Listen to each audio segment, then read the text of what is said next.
8월 8일 주일입니다. 오늘 본문은 이사야 59장 1절부터 21절입니다. 오늘 말씀은 공평과 정의가 사회를 지배해야 그 사회가 질서 있는 사회가 됩니다. 사회가 질서가 있어야 행복한 사회가 되는 겁니다.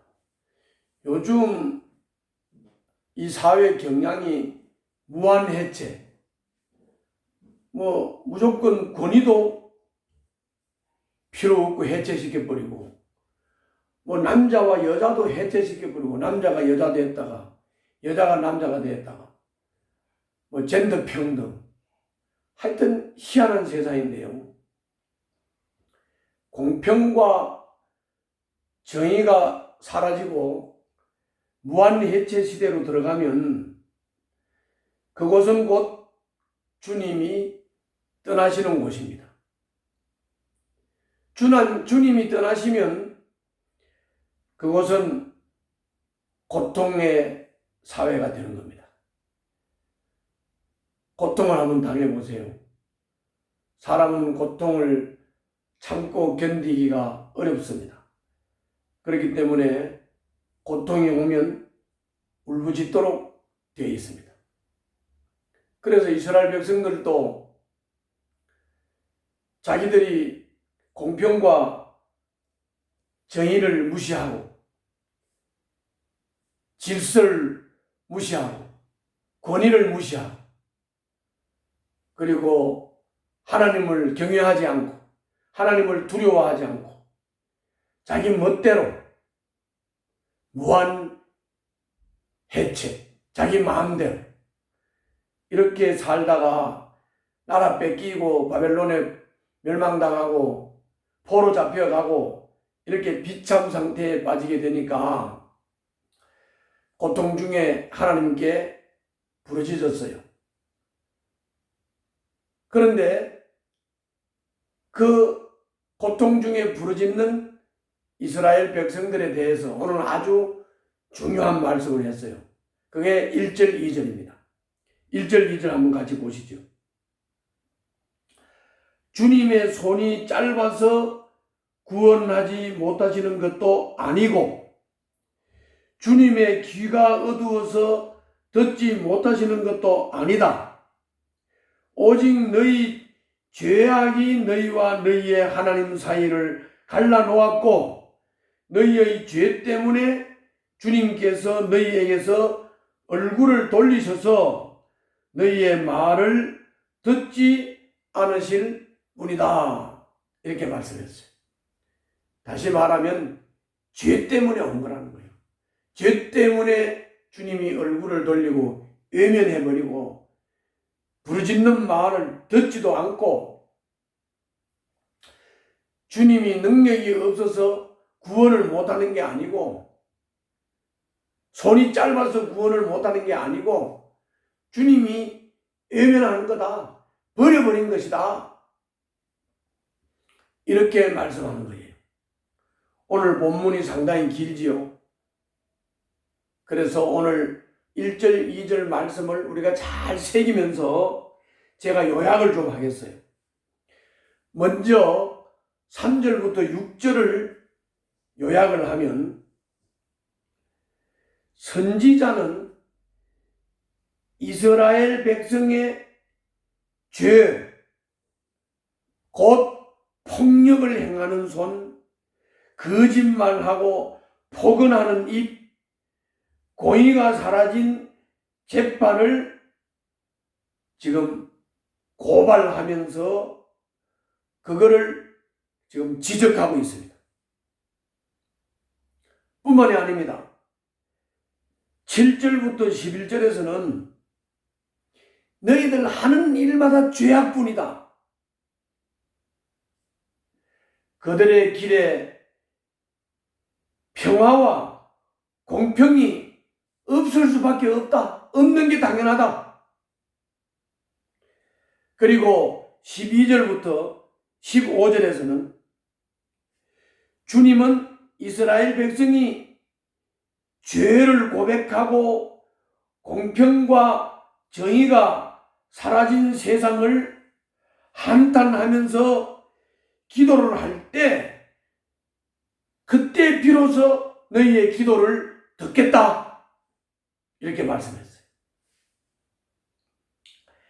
하는 일마다 죄악뿐이고, 그러니까 길에 평화와 공평이 없는 것은 당연하고, 거짓말하고 폭언하는 입, 공의가 사라진 재판, 그리고 폭력을 행하는 손, 죄악으로 난무한 세상, 이거 당연히 이런 세상은 평화와 공평이 없는 것이 당연한 것이고, 이거를 아파하면서 우리 죄 때문입니다.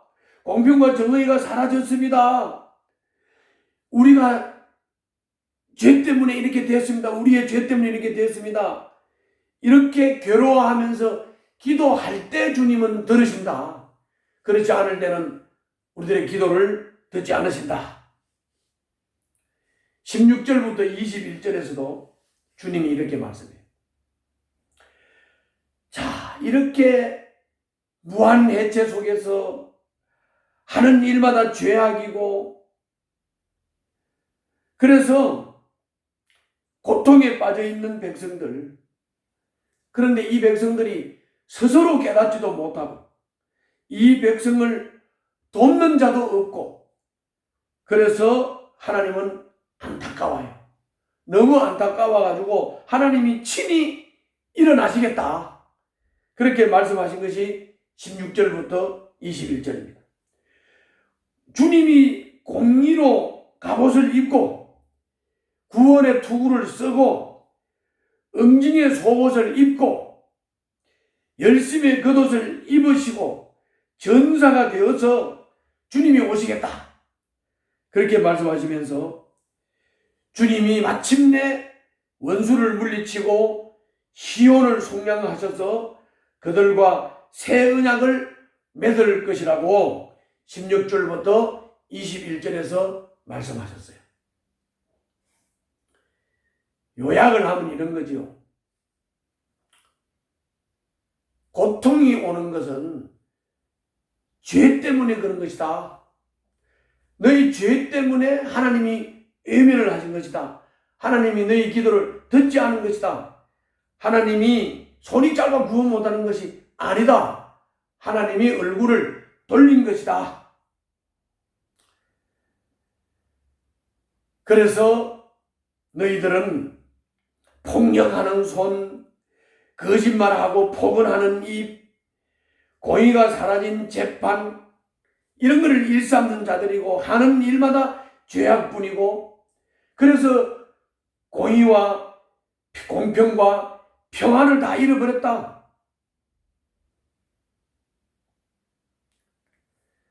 그런데 너희들이 이제 스스로 깨닫고 죄를 고백하고 공평과 정의가 사라진 세상을 한탄을 하면서 기도를 했기에 내가 너희들의 기도를 듣는다. 그러나 너희들을 도와줄 자는 아무도 없다. 안타깝다. 그래서 하나님이 친히 일어서셔서 갑옷을 입으시고 너희들을 구출해내겠다. 너희들과 새 언약을 맺을 것이다. 그래서 내가 공평과 정의로운 사회를 만들겠다, 이렇게 말씀하시는 거예요. 우리가 공평한 사회를 만든다. 정의로운 사회를 만든다. 공평한 기준을 뭘로 잡아야 될까요? 공평의 기준은 하나님이십니다. 하나님의 말씀입니다.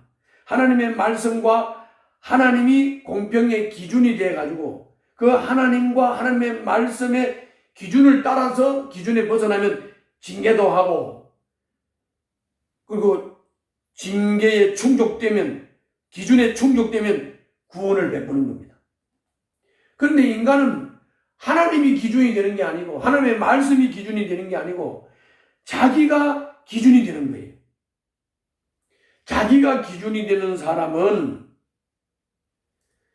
주님이 무심하고 주님이 무능력하게 보이게 돼서 아주 교만이 하늘을 찌르는 교만에 빠지게 돼요.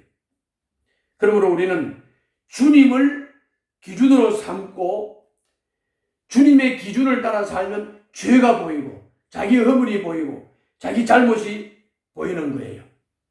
환난이 왔을 때 이 환난이 바로 내가 잘못해서 됐다는 것도 보이게 돼 있어요. 그래서 주님 앞에 겸손히 설 때 주님께서는 형통케 하시고 은혜를 주시는 거예요. 결론 지어서 적용해서 말씀을 드리면 우리는 공평과 정의로운 사회를 만들어야 되는데 하나님이 기준이 되어야 되고 하나님의 말씀이 기준이 되어야 되고 하나님이 기준이 되면 자기 죄도 보이고 허물도 보이고 그리고 하나님이 위대해 보이고 하나님이 관심과 사랑으로 나를 돌본다는 것도 보이게 돼 있어요. 그러므로 하나님과 하나님의 말씀이 기준이 되는 삶, 그리고 그 하나님과 하나님의 말씀을 통해서 나를 살피고 내 허물과 내 죄를 살펴서 주님 앞에 가슴 여미고 바로 설 때 하나님께서는 우리를 형통케 하실 것입니다. 하나님께서는 우리들에게 은혜를 베푸실 것입니다. 여러분들이 이와 같은 은혜의 삶을 오늘도 누리시기를 바랍니다. 기도하겠습니다. 공평이 앞서고 정의로운 사회가 될 수 있도록 성실과 정직이 뒤따르는 세상을 위해 주님의 의를 날마다 실천하는 저와 우리 성도들이 되게 하여 주시옵소서. 예수님 이름으로 기도하옵나이다. 아멘.